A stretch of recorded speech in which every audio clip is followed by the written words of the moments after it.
তিনটা ছাগল শেকড় ওপারে ঘাস খেতে যাচ্ছে। প্রথমে যাচ্ছে ছোট ছাগল।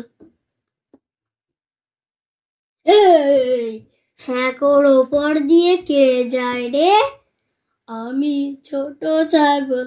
কোথা যাস?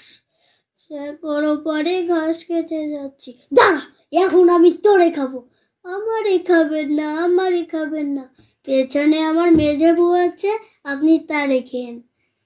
ও, তোর মেজে বউ আছে? তাহলে তুই যা, আমি তারে খাবো। এবার আছে মেজে বউ।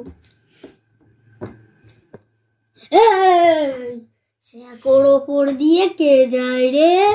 আমি মেঝো ছাগল। কোথা যাস? শেকড় ওপারে ঘাস খেতে যাচ্ছি। দাঁড়া, এখন আমি তোরে খাবো। আমারে খাবেন না, আমারে খাবেন না। পেছনে আমার বড় বউ আছে, আপনি তারে খেন। ও, তোর বড় বউ আছে? তাহলে তুই যা, আমি তারে খাবো। এবার আছে বড় বউ। শেকড় ওপর দিয়ে কে যায় রে? আমি বড় ছাগল। কেন, কি হয়েছে? কোথা যাস? দাঁড়া, এখন আমি তোরে খাবো। তুই আমারে খাবি?